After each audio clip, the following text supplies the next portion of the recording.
We love plants. They transform a space, give us something to nurture, and make us happy. And we love the pencil cactus. It's no mystery as to where this plant got its name. With long, thin shoots branching out everywhere, it's absolutely wacky. I think you'll love it too.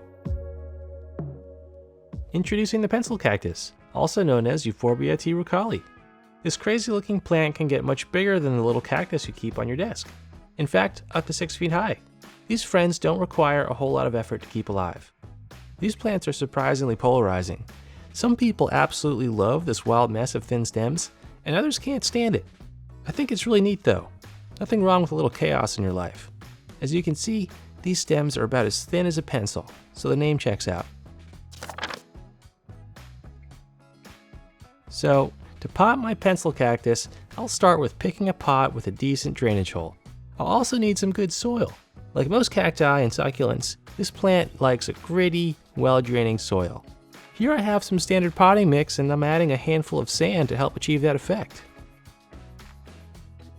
And don't forget these, some good thick gloves. The sap of this plant is super irritating, and I really want to avoid it having any contact with my skin. Okay, now we have everything we need to pot our pencil cactus. When we repot a cactus or succulent, we always want to let the soil completely dry out first. It's having a tough time coming out of this plastic planter, so I'm going to loosen it with this chopstick. Think of it like loosening a cake out of a pan you forgot to grease before baking. Oh wow, I can see the root system is surprisingly small compared to the container. Turns out I'll need a smaller pot. The root system is also quite weak, so I won't knock away much of the dirt. This one seems better.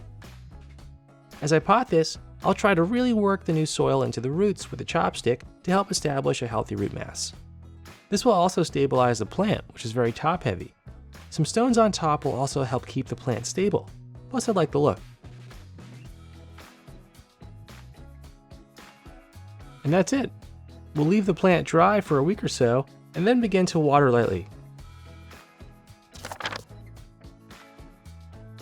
Watering these plants is pretty straightforward. Water once a month in the fall and spring, every 2 to 3 weeks in the summer, and not at all in the winter. I repeat, not at all in the winter. How easy! All we need now is a spot to put it.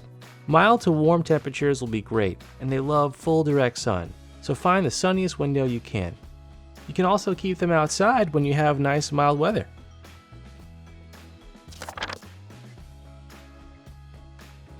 The latex of the pencil cactus has been used as fuel, rubber, and alternative medicine.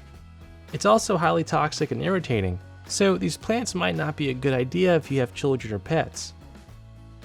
And that's the end. Pencils down.